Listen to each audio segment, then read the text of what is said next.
Ano kaya ang mangyayari kung isang araw, matuklasan ngang Pilipinas na sa sarili nitong lupain ay tahimik na nakagawa ito ngang limang uri ngang lihim na sandatang militar at ang lihim na iyon ay hindi pa kailanman nabunyag sa ASEAN. Ngayong gabi, bubuksan natin ang isang lihim na file na maaring magpabago nga iyong pananaw sa Pilipinas magpakailanman dahil ang nakatago ay maaring hindi lamang nga armas kundi isang kapangyarihan na magpapatigil at magpapaalerto sa buong rehiyon.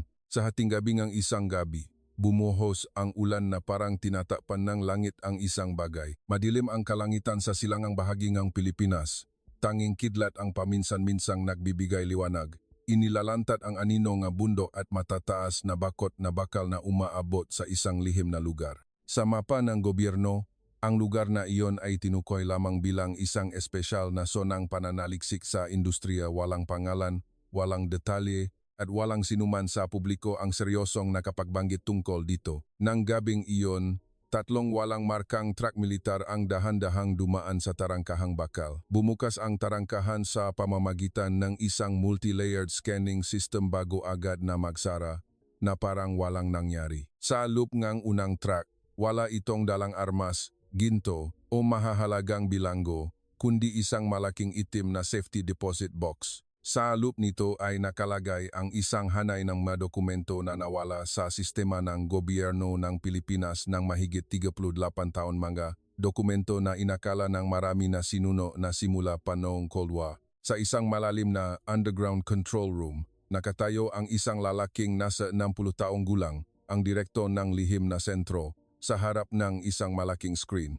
Siya si General Mateo. Ang kanyang mukha ay walang ipinapakitang emosyon, ngunit ang kanyang nga mata ay nagpapakita ng hindi pangkaraniwang bigat. Nang buksan ng maopisyal ang safety deposit box, agad na natahimik ang lahat sa silid. Sa loob nito ay 5 navy blue na folder. Bawat folder ay may lumang selyong republika at nakalimbak ng mga letrang proyektong pinakatago, bawal ibunyag sa publiko. Kinuha ni General Mateo ang unang folder at binasa. Sa loob lamang ng ilang pahina, tumingala siya at tiningnan ang mga nakapaligid na opisyal ng militar, siyentipiko at inhenyero bago sabihin ang isang pangungusap na nagpatahimik sa buong silid. Ang akala natin ay alamat lamang, totoo pala. Hindi ordinaryong planong labanan ang nakasulat sa mga folder, kundi ebidensya na ang Pilipinas ay nagsimula at gumawa ng 5 klase ng lihim na kagamitang militar sa ilalim ng proyektong anino na itinago mula sa publiko, mula sa mga bansa, at maging sa karamihan ng mga ahensya ng gobyerno mismo. Ang mga kagamitang iyon ay hindi imported, hindi ma-eksperimento mula sa ibang bansa, kundi mga bagay na idinisenyo, ginawa, at sinubukan sa lupain ng Pilipinas ng mga Pilipino. Kinabukasan, nagsimulang kumalat ang sismis sa matataas na opisyal na militar bago mabilis na kumalat sa regional na intelligence community. Walang nakakaalam ng eksaktong pinagmulan, ngunit nagsimulang marinig ng buong ASEAN ang parehong tanong ng paulit-ulit, ano ang itinatago ng Pilipinas? At iyon ang unang gabi na muling nagising ang tahimik na kasaysayan ng Pilipinas. Kinabukasan ng umaga, isinara ang lahat ng signal sa underground conference room. Tinago ang mga telepono, ipinagbawal ang paggamit ng mga recording device. Ang tanging naririnig ay ang mahinang tunog nga air conditioner at ang screen na nagpapakita nga lumang dokumento na bagong scan sa sistema. Ang 5 folder ay inilagay ng nakahanay sa mahabang mesa na parang naghihintay ng taong magpapasya ng kanilang kapalaran. Malinaw na nakasaad sa unang pahina ng dokumento ang taon ng pagsisimula ng proyekto, isang panahon kung saan ang Timog Silangang Asya ay puno ng tensyon mula sa mga proxy war, geopolitical fluctuations, at teknolohikal na parusa mula sa ilang makapangyarihang bansa. Sa panahong iyon, natuklasan ng Pilipinas ang isang masakit na katotohanan: kung isang araw ay sarado ang ruta ng pagbili mula sa ibang bansa, ano ang matitira para ipagtanggol ang sarili? Kaya naman, inaprubahan ngang mapinuno nun ang isang espesyal na lihim na proyekto sa ilalim ngang isang malinaw at matatag na konsepto. Dapat gumawa ang Pilipinas ngang sarili nitong kinakailangang armas kahit hindi ito alam ngang mundo sa labas. Inikayat nila ang mga siyentipiko mula sa mga universidad, inhenyero mula sa mabigat na industriya, bihasang teknisyan mula sa hukbong dagat, sasakyang panghimpapawid, at mga pabrika ng bakal, pati na rin ang mga elektronikong eksperto na halos walang nakakakilala sa pangalan. Ang nakakagulat ay hindi lamang ang lihim, kundi ang detalye ng plano. Hindi lamang isang uri ng armas ang naisip ng Pilipinas noon, kundi hinati ang kagamitang militar sa 5 mahahalagang dimensyon. Pag-atake sa himpapawid, pagtatanggol sa baybayin, labanan sa lupa, electronic warfare, at unmanned reconnaissance. Nangangahulugan iyon na hindi lamang pagligtas sa sarili ang naisip ng plano, kundi ang pagbuo ng isang kumpletong sistema ng depensa para sa bansa. Lumabas sa screen ang mag-codename ng proyekto isa-isa. Ang ilan ay parang tula, ang ilan naman ay malamig na parang babala, agila anino, dagat apoy, tamaraw kalasag, liwanag anino, anino lawin. Bawat pangalan ay kumakatawan sa isang uri ng kagamitang militar, at bawat isa ay may nakasaad na status.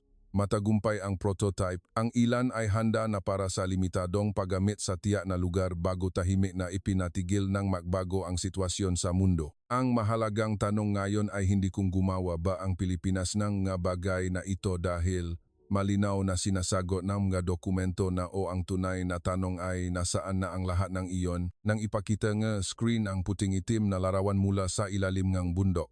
Nagsimulang magkaintindihan ang lahat sa silid ng hindi na kailangan pang magsalita. Ang matagal nang hinahanap ng Pilipinas ay maaring hindi ang kinabukasan, kundi ang nakaraan na perpektong naitago.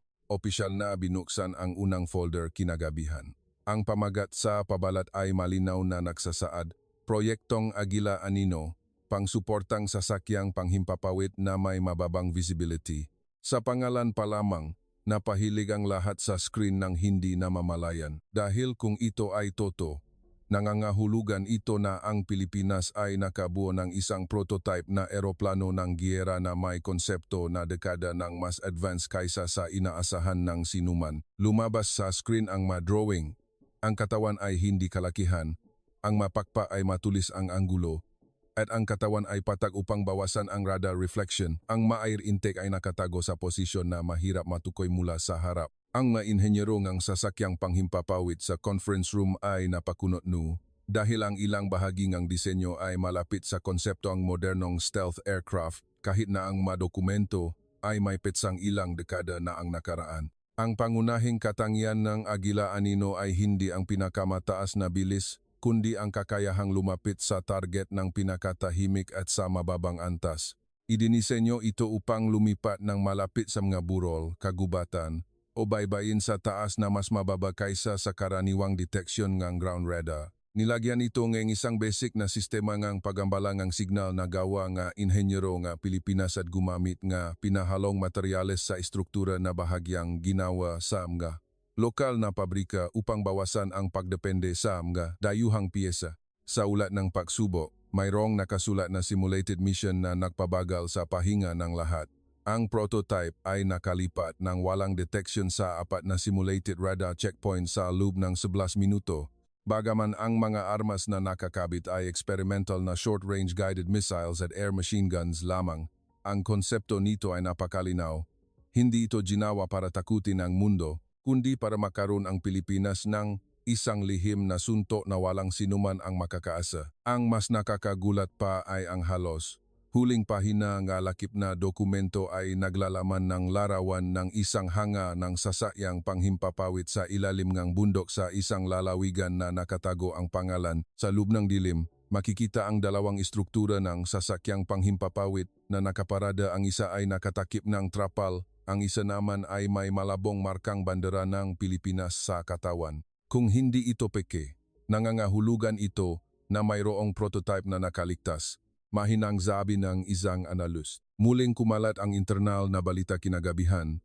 Nagsimulang magpadala ng mga tanong ang mga intelligence agency mula sa iba't ibang bansa sa embahada ng Pilipinas ng hindi opisyal, habang ang ilang media sa rehiyon ay nagsimulang gamitin ang salitang Pilipinas kasama ng lihim na eroplano na hindi pa kailanman lumabas sa anumang listahan. At kasabay nito, sa lumang abandon na bus na sasakyang panghimpapawid na sarado ng ilang dekada, ang makapal na bakal na tarangkahan na may bigat na ilang tonelada ay binubuksan sa unang pagkakataon simula pa nung hindi pa isinisilang ang bagong henerasyon. Kung ang Agila Anino ay mga ngipin sa himpapawid, Ang susunod na kagamitang militar na nabunyag ay nagpababa ng temperatura sa conference room dahil ito ay direktang may kinalaman sa dagat, mga ruta ng paglalayag at ang balanse ng kapangyarihan sa rehiyon. Ang pangalawang folder ay pinangalan ng Proyektong Dagat Apoy, Mobile Coastal Defense Missile System. Nang basahin ang mga detalye,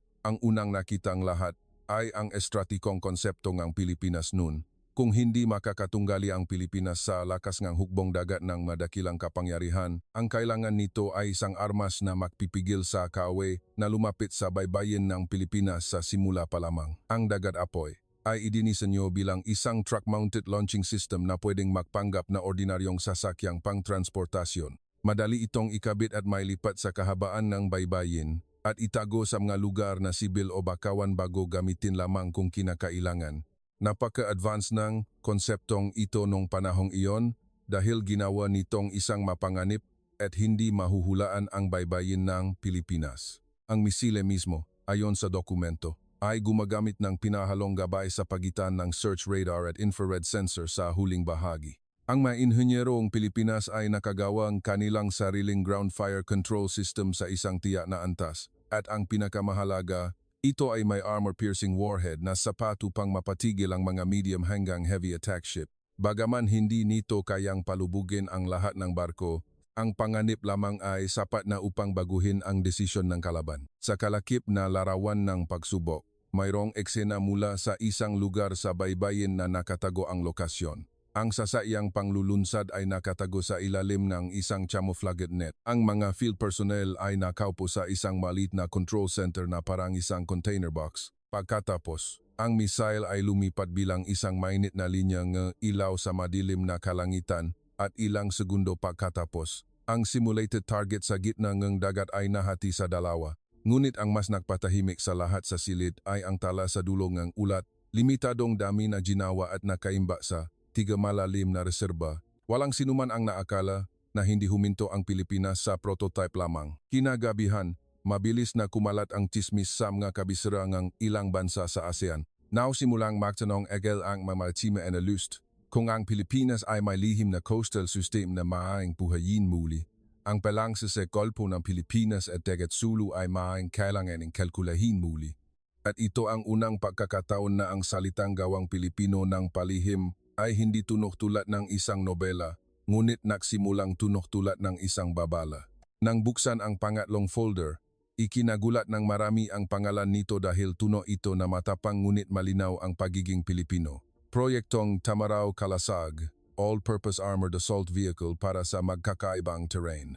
Hindi malawak na disyerto ang Pilipinas, hindi malawak na kapatagan na tulad ng silangang Europa, at hindi rin lupain kung saan ganap na magagamit ang mamabibigat na armored vehicle mula sa ibang bansa sa lahat ng lugar. Ang Pilipinas ay may mga bundok, kagubatan, basang lupain, makipot na kalsada, siksikang nayon, at putikang daan na nababago ang kondisyon sa bawat panahon. Kaya, ang proyektong Tamaraw Kalasag ay nilikha mula sa isang simple ngunit makapangyarihang problema. Kung gagawa ngang sasakyang panlaban para sa Pilipinas, dapat itong ipinangana para sa lupain ng Pilipinas. Ipinapakita ng mga drawing ang isang medium-sized na istruktura ng armored vehicle. Hindi gaanong mabigat tulad ng mga main battle tank ngunit may mataas na mobility. Ang suspension ay dinisenyo upang makatanggap ngang vibration sa baku-bakong terrain, makapasok sa makitit na daan at mas mahusay na makatawid sa malambot na lupa kaysa sa ilang dayuhang modelo. Mayroon itong self-defense system laban sa shrapnel at magaan na armor-piercing bullets kasama ang isang internal na kontroladong turret upang mabawasan ang panganib sa mga tauhan. Ang pangunahing armas nito ay hindi isang napakalaking kanyon, kundi isang katamtamang high-pressure gun na kayang magpaputok ng parehong armor-piercing at support rounds para sa mga target sa lupa na sinamahan ng night vision camera system na nung panahong iyon AI tunuturing na mas advanced kaysa sa karaniwang ginagamit ng maraming puwersa sa rehiyon. Higit pa rito, nakasaad sa ulat na ang Tamaraw Kalasag ay may mga modula na pwedeng baguhin ang misyon, kabilang ang reconnaissance, troop transport at command. Ang malarawan ng pagsubo sa tropical na kagubatan ay napabigla sa marami. Ang prototype ay tumakbo sa putikang daan, Umakyat sa matarik na burol bago lumingon ang turret at binaril ang simulated target ng may katatagan na may nakatayong opisyal ngang militar sa di kalayuan. Ang kanyang mukha ay hindi mukhang isang taong namamangha sa isang pagsubok, kundi mukhang taong nakakaalam na nakikita niya ang kinabukasan. Sa dulo ng folder, may maikling tala para sa project controller na nagsasaad. Hindi kailangang mas mahusay ang tamaraw kalasak kaysa sa lahat na uri sa mundo, ngunit dapat manalo sa sarili nating lupa. Ang pangungusap na iyon ay nagpatahimik sa conference room ng mas matagal kaysa sa karaniwan dahil hindi lamang ito konsepto tungkol sa armas kundi isang pilosopya ng pambansang kaligtasan. Kinagabihan, isang malabong larawan mula sa isang storage facility ang kumalat sa online isang anino ng isang kakaibang hugis ng armored vehicle sa ilalim ng isang malaking trapal. Bagaman hindi pa nagsasaad ng anuman ang gobyerno, nagsimulang magtanong ang mamamayan sa buong bansa, totoo ba ito? At nang magsimulang magtanong ang mamamayan, nagsimulang seryosong magbantay ang ASEAN kung ang unang tatlong uri nga kagamitang militar ay sapat pa para may maginang nga ordinaryong tao bilang nga armas sa nakikitang anyo, ang ikaapat na folder ay ibang-iba. Dahil ito ay isang bagay na mapanganib ng hindi na kailangan ng tunog ngang pagsabok at maaring magpabago ngang resulta ngang labanan ng hindi pa nalalaman ng kalaban. Ang pangalan ng folder ay Proyektong Liwanag Anino, Electronic Warfare at Battlefield Camouflage System. Agad na gumalaw papalapit ang mga military communication expert na nakaupo sa likod nang lumabas ang dokumento sa screen. Ang Liwanag Anino ay hindi lamang isang ordinaryong jammer, kundi isang multi-layered system na idinisenyo upang gumawa ng tatlong bagay ng sabay-sabay.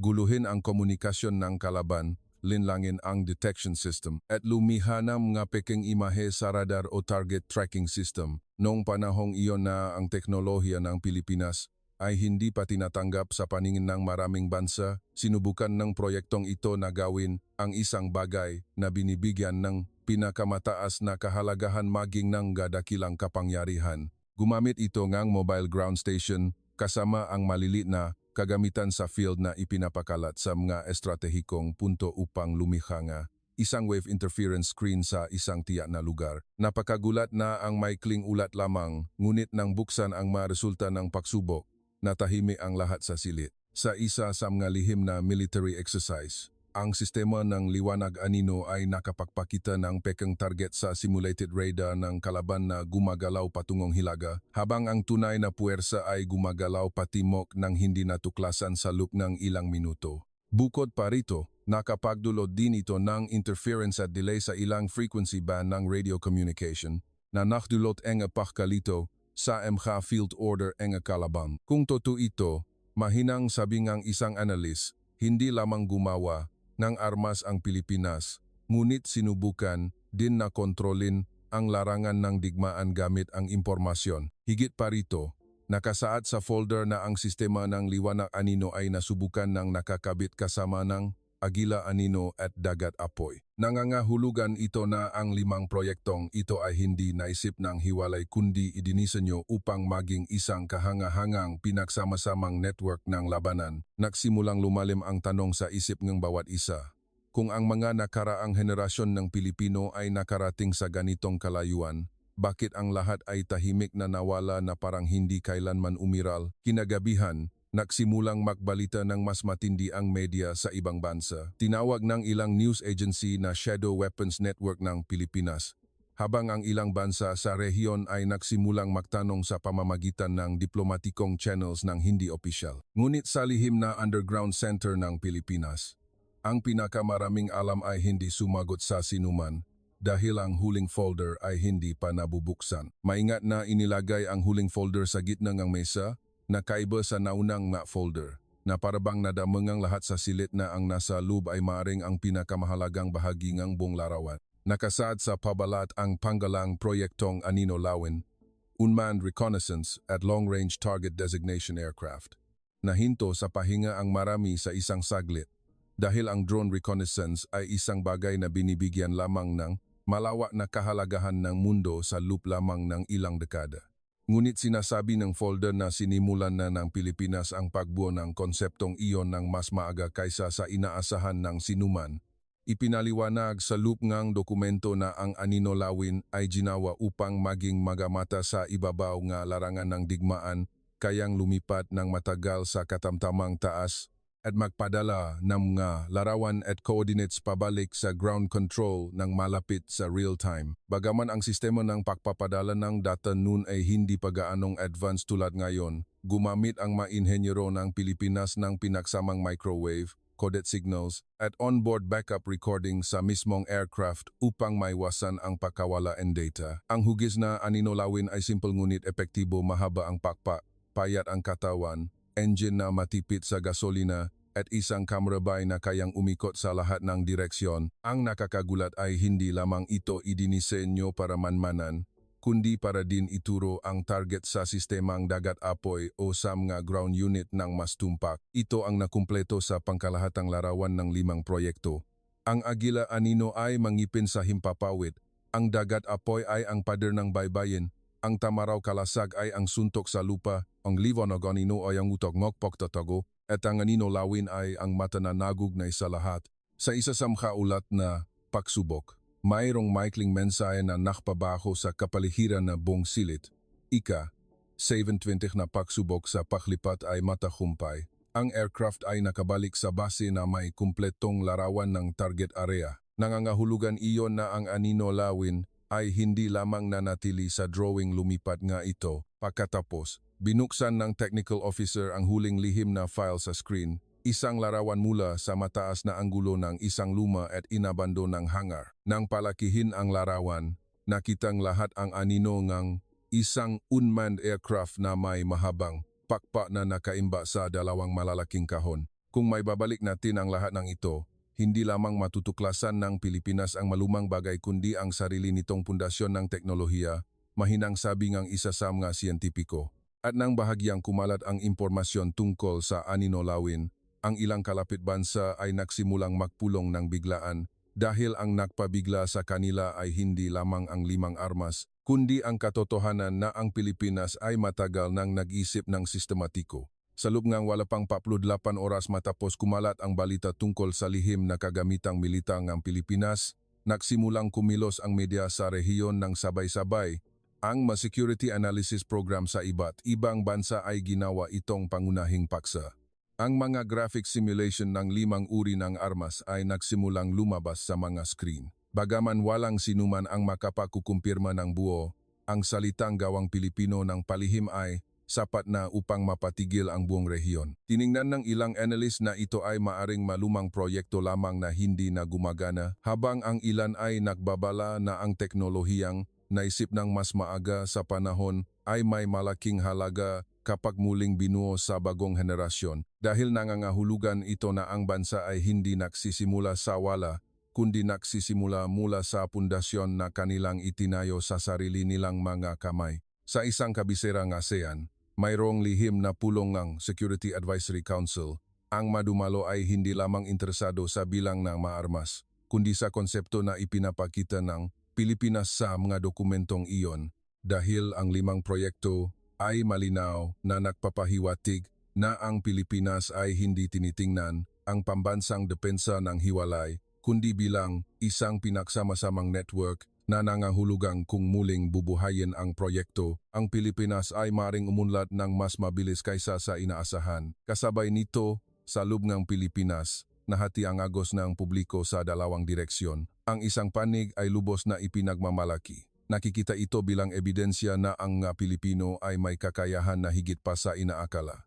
Ang kabilang panig naman ay nagtatanong kung bakit ang ganitong kahalagang bagay ay itinago ng matagal at kung paano ginamit ang buwis ng mamamayan noon. Nanatili ang gobyerno sa pagiging maingat, nagbigay lamang ng maikling pahayag na kasalukuyang inaalam ang mga makasaysayang katotohanan at pambansang seguridad. Ngunit ang katahimikan na iyon ay lalo lamang nakpalakas sa mga tsismis. Ilang oras pagkatapos, ang malarawan mula sa commercial satellites ay nagsimulang ipamahagi ng mga independent observers. Nakita nila ang hindi pangkaraniwang paggalaw sa mga lumang storage area, abandoned test sites, at ilang underground tunnels na hindi pa kailanman binigyan ng pansin. Ang tanong na sabay-sabay na umalingaw-ngaw sa buong rehiyon ay, nagtuklas lamang ba ang Pilipinas ng mga dokumento o naglulunsad na ito ng tunay na bagay? Sa online, ang 5 lihim na armasing Pilipinas ay mabilis na tumaas. Sinubukan ng mamamahaya na interbyuhin ang mga dating opisyalang militar at retiradong inhenyero, ngunit karamihan ay tumanggi sumagot o nagsabi lamang na hindi papanahon para pag-usapan ang ilang bagay. Gayunpaman, sa gabing iyon, muling lumabas ang isang konvoy nga walang markang sasakyan mula sa basis sa ilalim ng bundok. Sa pagkakataong ito, hindi ito nadadala ng mga dokumento, kundi nadadala ng isang bagay na mas mabigat kaysa sa mga lihim. Nang tahimik na itatag ng gobyerno ang isang espesyal na komite sa pagpapanumbalik ng teknolohiya sa depensa, ang mga batang inhenyero mula sa iba't ibang ahensya ay tinawag sa operational area nang hindi ipinapaalam ang misyon. Akala nila ay mag-check lang sila ng lumang storage o magbabasa ng mga dokumento ng kasaysayan ng industriya. Ngunit nang bumukas ang tarangkahan ng tunnel sa ilalim ng bundok, ang nasa loob ay nagpapatigil sa paglakat ng lahat ng sabay-sabay. Sa ilalim ng malabong puting ilaw, nakatayo ng nakahanay ang napakalaking istrukturang metal. Isang prototype na eroplano, bagaman kupas ang kulay at may ilang bahagi na nabubulo ang surface, matalim pa rin ang hugis nito. Mga armored vehicle na nakatakip ng trapal, mga sasakyang panglulunsad ng misile sa baybayin na nakaimbak sa sealed condition, malalaking electronic control box, at mga kahon na may bakal na kapabinuksan, ay naglalanta ng mahabang pakpak ng aninolawin. Walang sinuman ang nagsalita ng halos 1 minuto, dahil ang nakita nila ay hindi malabi ng nabigong proyekto, kundi isang pagsisikap na pinigil sa kalagitnaan at pinigil ng may disiplina na halos hindi nawala. Isang babaeng inhenyero na nagngangalang Darika, isang dalubhasa sa unmanned aircraft systems, ang lumapit at maingat na hinipo ang istruktura ng pakpak ng aninolawin. Napansin niya ang mga detalye ng disenyo na mas matalino kaysa sa panahon nito, ang mga channel para sa mga kabel na handa para sa upgrade,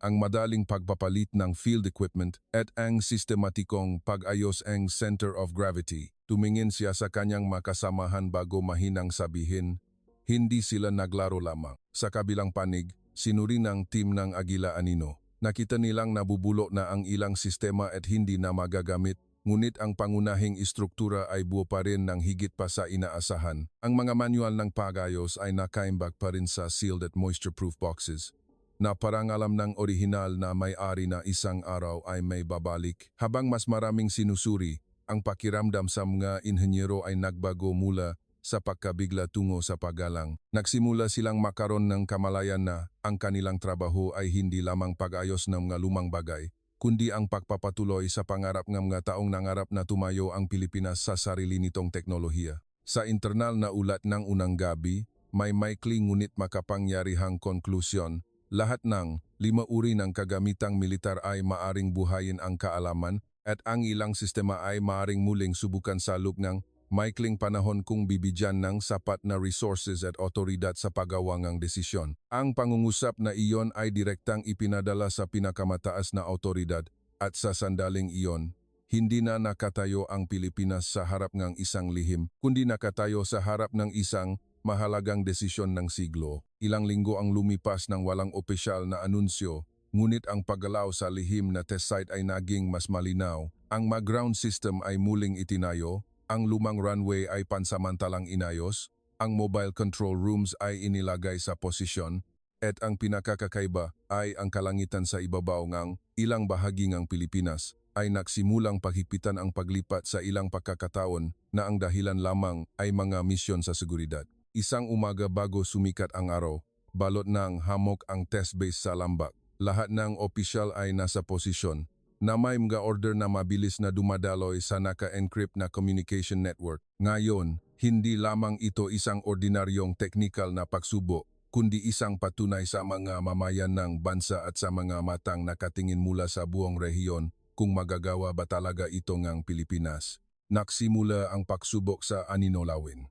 Ang aircraft na naibalik sa kondisyon at nilagyan ng ilang bagong sistema ay tahimik na itinulak sa launching rail. Isang countdown ang umalingaw-ngaw sa control room, Pagkatapos ay lumipat ang unmanned aircraft sa kulay-abong kalangitan ng matatag.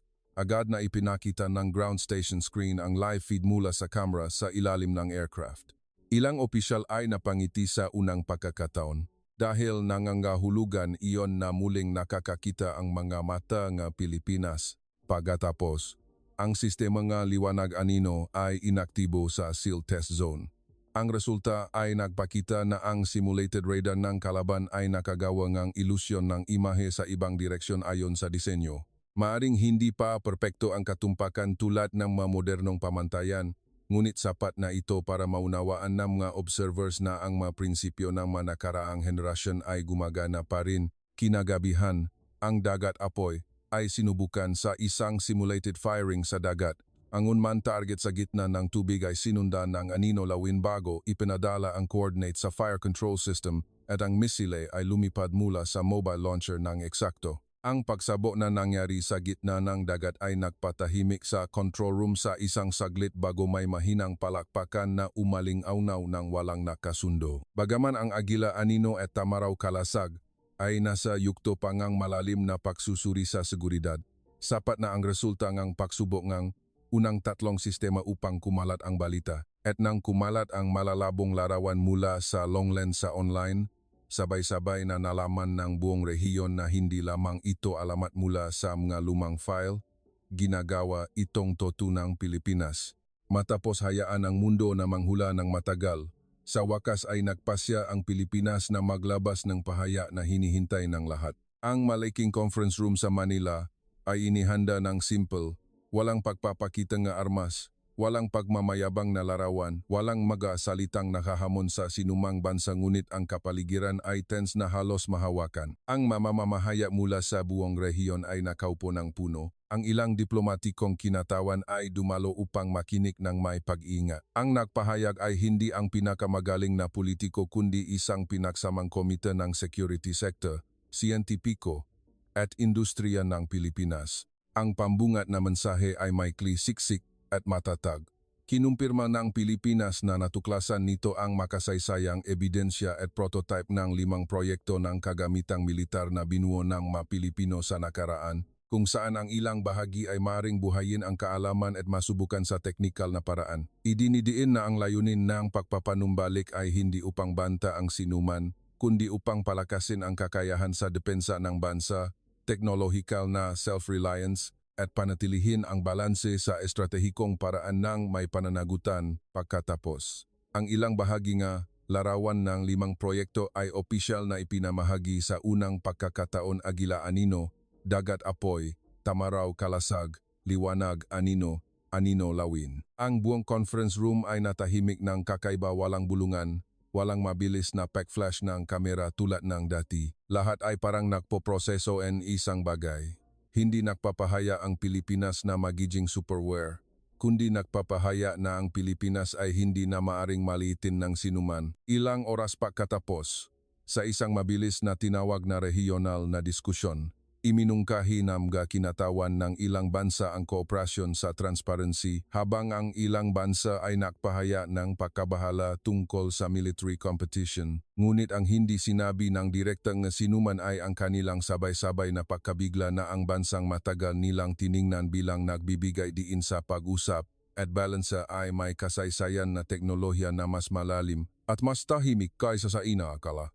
Sa Pilipinas, ang agos ng lipunan ay nagbago mula sa pag-aalinlangan tungo sa pagmamalaki. Nagsimulang pag-usapan ng mga universidad ang pagpapanumbalik ng advanced research, nagsimulang makakitang bagong kinabukasan ang mga pabrika ng industriya at maraming kabataan ang nagsimulang magtanong sa kanilang sarili sa unang pagkakataon kung kaya itong gawin ng mga Pilipino noon na mas kakaunti ang resources kaysa sa atin, gaano kalayo kaya ang mararating natin ngayon. Minsan, ang pinakamalakas na deklarasyon ay hindi banta, kundi ang pagpapakita sa mundo kung ano ang nagawa natin sa sarili nating pagsisikap. Ilang buwan matapos ang pagbubunyag ng 5 lihim na kagamitang militar, patuloy na pinauusapan ng rehiyong ASEAN ang Pilipinas sa isang tono na iba sa dati. Mula sa pagtingin sa Pilipinas bilang isang tagapagpanatili ng balansa, isang sentro ng ekonomiya at diplomasya, nagsimulang magdagdag ng tahimik ang maraming bansa ng isa pang salita, nakakatagong potensyal.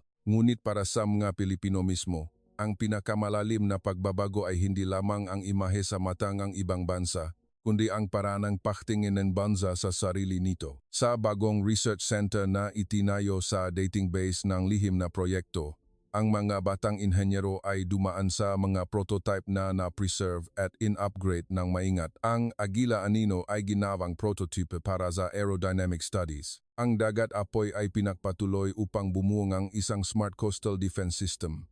Ang Tamaraw Kalasag ay naging inspirasyon sa pagdidisenyo ng sasakyang panlaban na akma sa train ng Pilipinas. Ang Liwanag Anino ay muling nabuhay sa anyo ng isang digital electronic warfare system.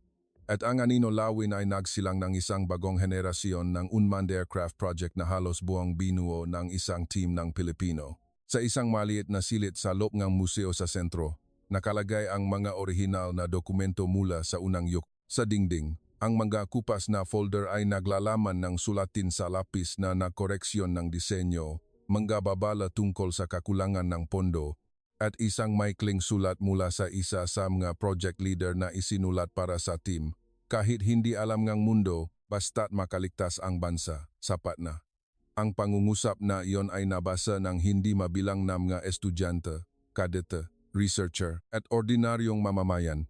Marami ang tumayo ng matagal kaysa sa inaasahan dahil sa wakas ay naunawaan nila na hindi ito tungkol sa armas lamang. Ito ay tungkol sa isang henerasyon ng mga Pilipino na naniwala na dapat tumayo ang bansang ito sa sarili nitong talino at kamay.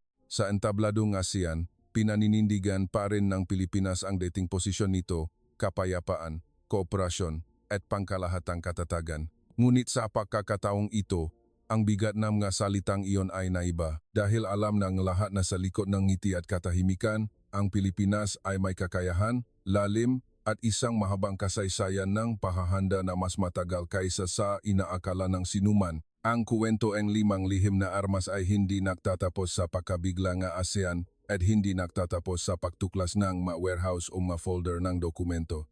Nagtatapos ito sa pagkaunawa ng buong bansa na ang pinakamakapangyarihang natuklasan nun ay maring hindi ang mga lihim na eroplano, mga misile, mga armored vehicle, mga wave camouflage system o mga reconnaissance drone, kundi ang nawalang paniniwala na ang Pilipinas ay kayang buuin ang sarili nitong kinabukasan. At ikaw, kung isang araw ay maging totoo ang kwentong ito, ano sa tingin mo ang magiging pagtingin ng ASEAN sa Pilipinas? Subukan mong i-comment sa ibaba kung sa 5 lihim na armas. Alin sa tingin mo ang pinakanakakatakot? Kung nagustuhan mo ang ganitong klaseng mapanghimo na pagkukuwento, huwag kalimutang i-like, i-follow, at i-on ang notification bell dahil ang susunod na kwento ay maring isang lihim pa sa mundo.